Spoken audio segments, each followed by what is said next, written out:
오늘 우리에게 주시는 하나님의 말씀은 신약성서 로마서 12장 6절에서 13절의 말씀입니다.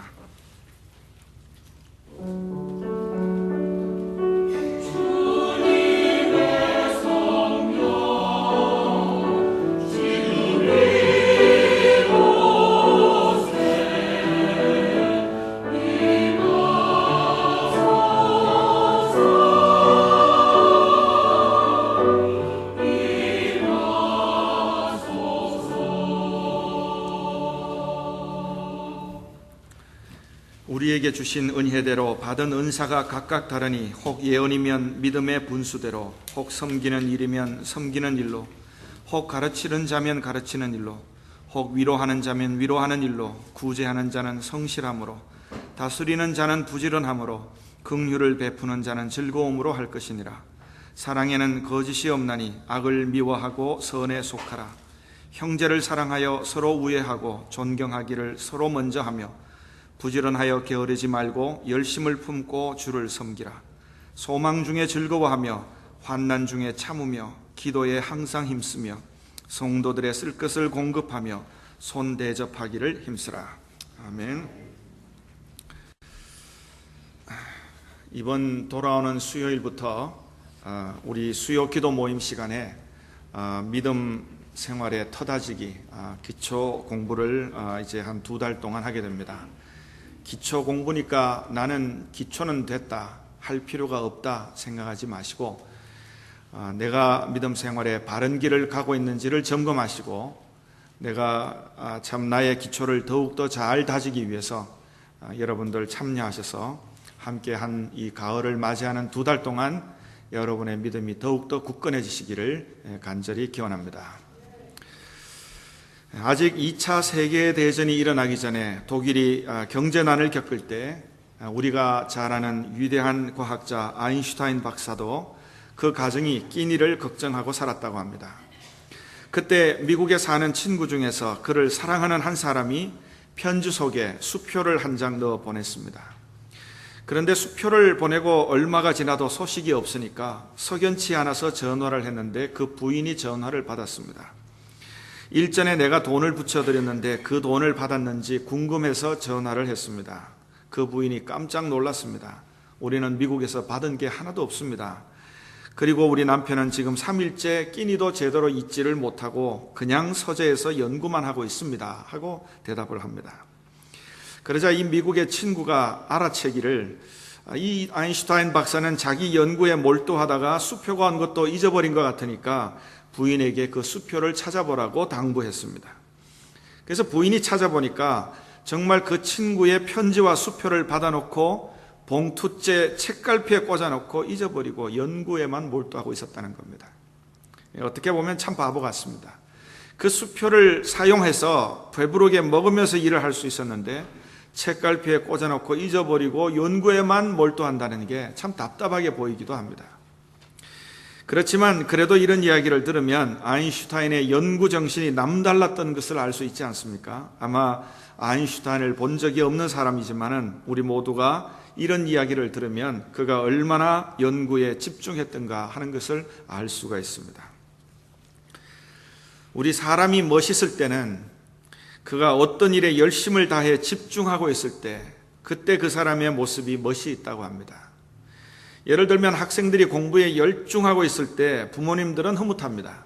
남편은 남편대로 아내는 아내대로 자신의 일에 힘써 노력하고 애를 쓸 때, 몰두하고 있을 때 다 그 사람이 멋있게 보입니다. 어떤 사람이든지 자기들이 하고 있는 일에 최선을 다할 때 그때 우리 사람의 가장 멋있는 모습이라고 말할 수 있다는 이야기입니다. 그렇기는 하지만 반대로 사람이 어디에나 몰두해 있다고 해서 그것을 다 멋있다고 말할 수는 없습니다.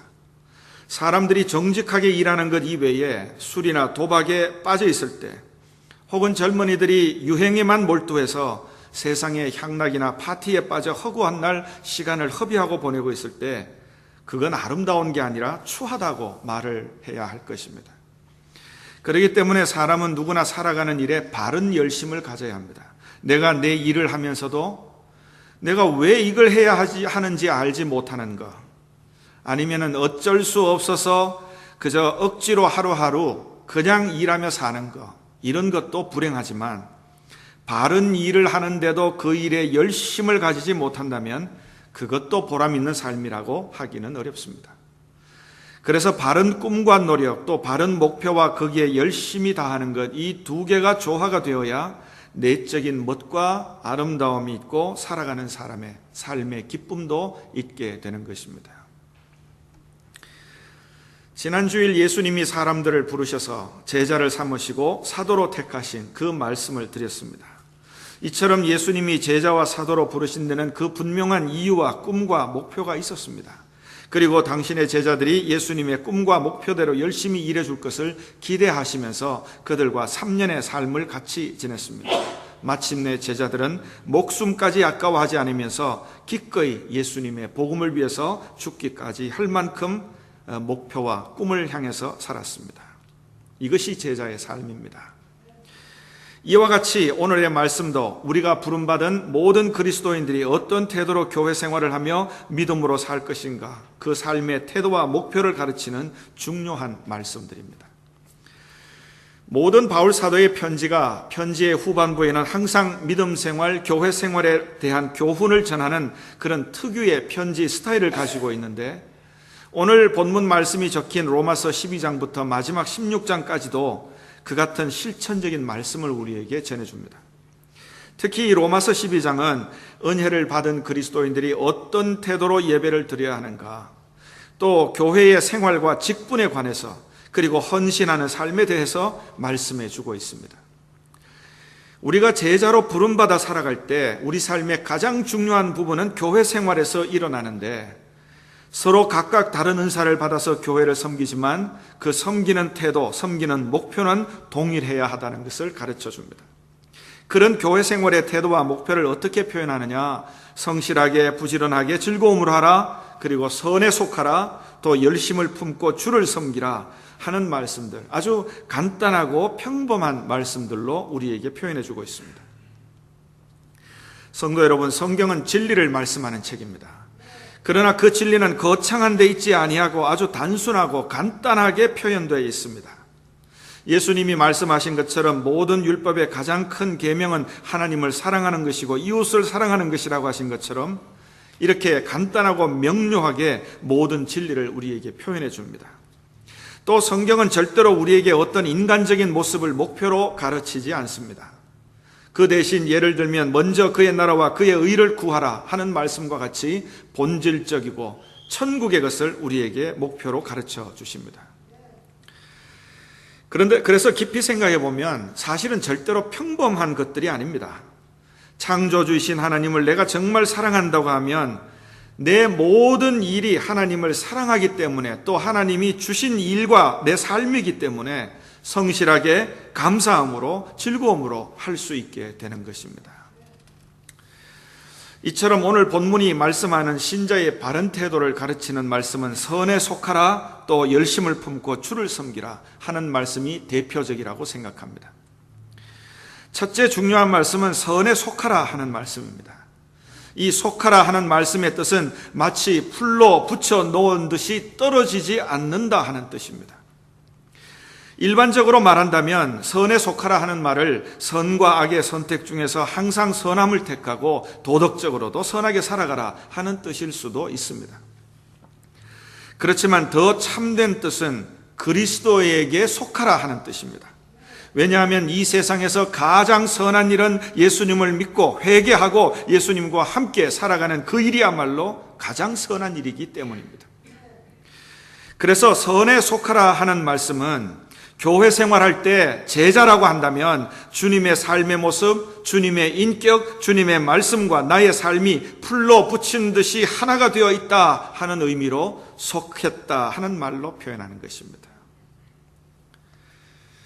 오늘 우리 그리스도인들에게 문제가 있다면 예수는 믿지만 그리스도에게 속한 삶을 살지 않는데, 그리스도와 내가 풀로 붙인 듯이 딱 붙어서 살지 않는데 우리의 문제가 있습니다. 그런 까닭에 그리스도인의 삶의 목표가 흐려지고, 예수님에게 붙어 있지 않으니까 목표가 흐려지니까 신앙으로 살아가는 열심도 사라지고 마는 것입니다. 여러분, 우리는 예수를 믿으면 구원을 얻습니다. 그렇지만 그걸로 우리 믿음에 해야 할 일이 다 끝난 것은 아닙니다. 그런데 현대의 신자들은 믿음에 어떤 영적인 긴장도 없고 말씀을 읽지 않아도 죄책감을 느끼지 않고 뭔가 하나님의 복을 받기는 원하지만 기도하지도 않고 교회 그저 한번 나가는 것으로 떳떳하게 그저 믿음 생활하는 듯이 생각하고 살아갑니다. 그래서 미국의 필라델피아에서 목회하셨던 제임스 보이스라고 하는 유명한 목사님이 20세기 교회의 치명적인 결함은 진정한 제자도가 그리스도에게 속한 삶이 없다는 것이다. 예수 믿는다는 사람은 아주 많은데 그의 제자가 되어서 그에게 속해서 그의 말씀대로 사는 사람은 드물다. 그렇기 때문에 오늘의 기독교는 힘을 잃고 있다 하고 말한 적이 있습니다. 우리는 확실하게 선에 속해야 합니다. 그리스도를 사랑하되 확실하게 사랑해야 합니다. 그래야 내 믿음이 내 인격과 삶을 변화시키지, 그러지 않고 막연하게 그냥 믿음만 가지고 있다면 그것은 내 삶이나 내 인생과는 아무런 관계가 없어진다는 사실입니다. 우리는 주님의 은총과 인도하심이 내 삶에 역사할 수 있도록 온 힘을 다해서 그리스도에게 붙어있는 사람으로 살아야 할 것입니다. 이처럼 주님께 속한 그리스도인의 모습을 열심을 품고 주를 섬기라, 또 그렇게 가르치고 있습니다. 오늘 본문에는 부지런하라, 힘쓰라 하는 말이 여러 번 나오는데 이것은 우리가 주님에게 속해서 주님을 섬길 때 정성을 다해서 섬겨야 한다 하는 그런 뜻의 말씀입니다. 사람들은 일할 때 방법을 대단히 중요시합니다. 어떻게 하면 성공할 수 있느냐, 어떻게 하면 내 사업을 통해서 내가 돈을 많이 벌 수 있느냐. 현대인들은 이 성공하는 방법에 대단히 민감합니다. 그래서 몇 년의 시간이 지나도 항상 잘 팔리는 책은 성공하는 경영 전략, 아마 이 성공의 반복론에 대한 책이 많이 인기를 끌고 있습니다. 그러나 여러분, 성공의 과정은 무시하고 성공만 얻으려고 한다면 그보다 더 큰 도둑은 없을 것입니다. 방법도 중요합니다. 그러나 삶의 목표를 세우고 그 목표를 위해서 진실하게 노력하는 일보다 방법이 더 중요할 수는 없습니다. 사실 다시 말하면 정말 바른 목표를 세우고 그를 위해서 진실하게 열심히 노력한다면 그 속에서 방법은 저절로 생겨납니다. 이건 공부하는 학생과도 마찬가지입니다. 여러분, 어떻게 하면 공부를 잘할까? 공부하는 요령만 생각하는 학생, 그런 학생 중에 진짜 공부 잘하는 학생 보신 적 있으십니까? 하지만 공부를 정말 진실하게 열심히 하는 학생들은 오히려 자기에게 맞는 공부의 방법도 발견하게 되는 겁니다. 한국에서 수많은 목회자들이 존경했던 어느 목사님이 언젠가 젊은 목회자에게 이렇게 권고하신 적이 있습니다. 저도 그 얘기를 들었습니다. 예나 지금이나 목회를 시작한 지 얼마 되지 않는 젊은 목사들의 주된 관심사가 뭐냐 하면 어떻게 하면 설교를 잘할 수 있느냐, 어떻게 하면 목회를 잘할 수 있느냐, 여기에 주된 관심이 있습니다. 이건 나쁜 관심은 아닙니다. 그런데 그러다 보니까 설교 준비하는, 설교 전하는 테크닉을 소개하거나 목회의 방법을 가르치는 무슨 세미나들이 참 많이 있습니다. 그런데 그 목사님은 이렇게 권고를 하셨습니다. 목회는 책으로는 얻지 못하는 많은 경험이 필요합니다. 하지만 어떻게 하면 설교를 잘하고 어떻게 하면 목회에 성공하는가 하는 것을 연구해서 정말 목회 성공하기란 어렵습니다. 그러니 내가 어떤 방법으로 목회해야 하는가 하는 것을 묻지 말고 내가 왜 목회하는가를 물으시기 바랍니다. 그리고 이런 대답을 찾으십시오. 이 목회는 주님이 하라고 하신 것이다. 나도 사랑하시고 나를 통해서 많은 성도를 사랑하시기 때문에 내게 주신 일이 바로 이 일이다 하고 대답을 찾으십시오. 목회자로서 주님을 진심으로 사랑하고 마음을 다해 목회에 임한다면 설교를 어떻게 해야 하는가, 목회를 어떻게 해야 하는가는 자연스럽게 발견하게 됩니다 하고 권고하신 적이 있습니다. 네, 여러분, 이것은 우리의 삶에도 마찬가지입니다. 여러분, 예를 든다면 내가 어떻게 하면 돈을 많이 벌 수 있는가? 이것보다 훨씬 더 중요한 질문은 내가 왜 돈을 버는가? 왜 돈을 벌어야 하는가 하는 질문입니다. 여러분, 왜 돈을 버십니까? 왜 돈을 많이 벌고 싶으십니까? 만약 그 대답이 여러분의 이기적인 대답밖에 없다면 그것이 바로 여러분의 믿음의 수준을 얘기하는 것입니다. 방법이 결과를 결정하는 것 아닙니다. 오히려 주님을 향한 내 목표가 분명하게 정해지고 그 목표를 향해서 식지 않는 열심을 가진다면 하나님이 결국 마침내 우리에게 결과를 주신다는 사실입니다. 그래서 오늘 본문에 열심을 품고 하는 말의 뜻을 풀어서 비유로 말한다면 주님께 붙어 있는 삶을 살 때 그런 제자의 삶이 식지 않아야 한다 하는 말입니다. 아마 저 자신도 또 여러분도 이 말씀 앞에 반성이 되리라고 생각합니다. 내 믿음 생활이 어떤 때는 뜨거워졌다가 어떤 때는 식어버리는 믿음이 되지를 말아야 합니다. 어떤 사람은 그냥 식어버린 채로 사는 사람도 있습니다. 또 교회 생활도 쉽게 식어버리는 그런 믿음 가지고는 아무것도 이루지를 못합니다. 우리가 교회를 봉사하지만 교회 봉사의 온도는 신자가 주님께 얼마나 붙어 있느냐, 그 신자의 영적인 온도에 따라서 교회 봉사의 온도도 달라지는 것입니다. 그래서 우리에게는 식지 않는 열심이 필요합니다. 열심을 품고 하는 말은 한순간 뜨거워지는 것만을 말하지 않습니다. 한 번 은혜 받아서 뜨거워졌다가 시간 지나면 식어버리는 것이 아니라 식지 아니하는 신실함이 열심이라는 말입니다. 그리고 이런 열심은 주를 섬기는 열심입니다. 사람을 보고 사람을 섬기는 게 아닙니다. 무슨 일에든지 죽게 하듯 하라 하신 골로새서의 말씀처럼 우리는 주님을 섬기는 겁니다. 그러니 우리가 일평생 주님에게 속해서 주님을 섬기며 사는데 온도가 항상 뜨거운 온도가 유지되고 있느냐 하는 말씀입니다. 그러니 열심을 품고 주를 섬기라, 그렇게 권고해 주시고 있습니다. 오늘 본문의 말씀처럼 교회에서 남을 존경하기를 서로 먼저 하는 것, 교회와 성도에 필요한 것을 부족함 없이 공급하는 것, 주님의 말씀으로 사는데 낙심하지 않고 부지런히 기도하며 사는 것, 이런 교회 생활에는 항상 같은 온도를 지니고 살아야 한다는 말입니다. 이 말씀이 열심을 품고 주를 섬기라 하는 말씀입니다. 우리 인간의 몸에는 세 가지의 고귀한 육체가 있다고 합니다. 피와 눈물과 땀입니다. 세상에 어떤 사람도 이 세 가지 액체를 만들어내지 않는 사람이 없고, 이 세 가지 액체가 없다면 성공을 이루는, 그리고 위대한 일을 이루는 것도 없습니다. 그런데 우리 신자들은 주님을 사랑한다고 하면서도 내 피는 흘리지 않으려고 합니다. 내 가장 소중한 것 내어놓지 않고 희생을 하려고 하지 않는다는 이야기입니다. 기도한다고 하면서, 교회와 성도를 위해서 중보 기도한다고 하면서 눈물을 흘리지 않으면서 주님께 기도한다고 말하고, 교회를 섬긴다고 말하면서도 땀도 흘리지를 않습니다. 영적인 온도가 느껴지지 않는 신자들이 때로는 많이 있다는 사실입니다. 오늘 로마서의 마지막 16장에 보면 주님과 교회를 위해서 그런 열심으로 산 사람들의 이름이 적혀져 있습니다. 수많은 사람들 중에 30명 정도의 이름이 적혀 있고, 바울 사도는 이들 이름을 한 사람씩 부르면서 칭찬하고, 또 브리스가와 아굴라 같은 사람은 자기의 동력자라고 목숨까지도 버릴 만큼 바울 사도를 도왔다고 말하기까지 합니다. 이 30명의 모든 사람은 로마 교회에 속했던 일꾼들입니다.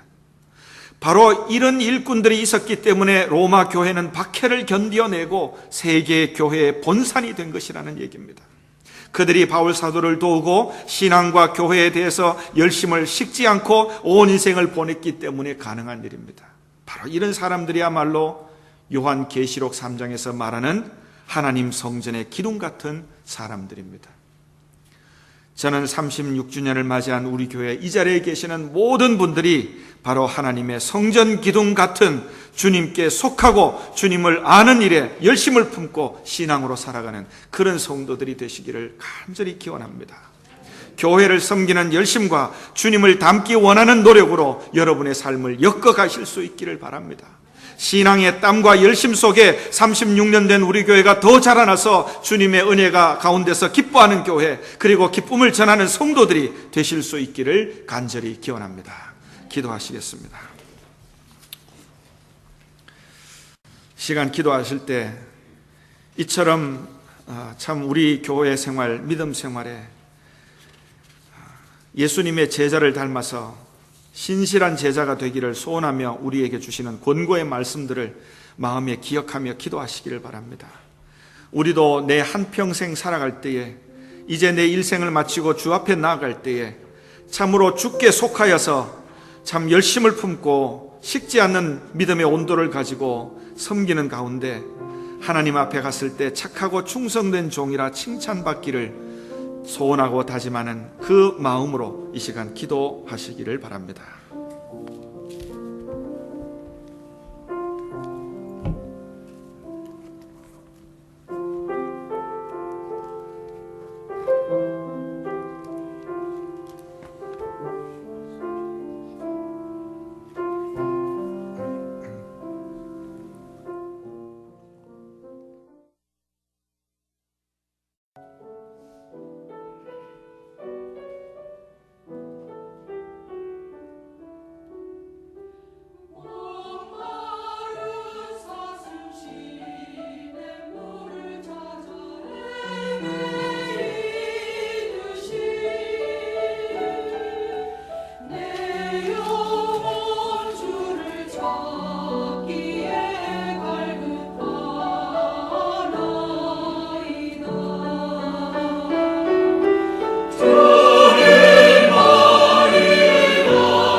No.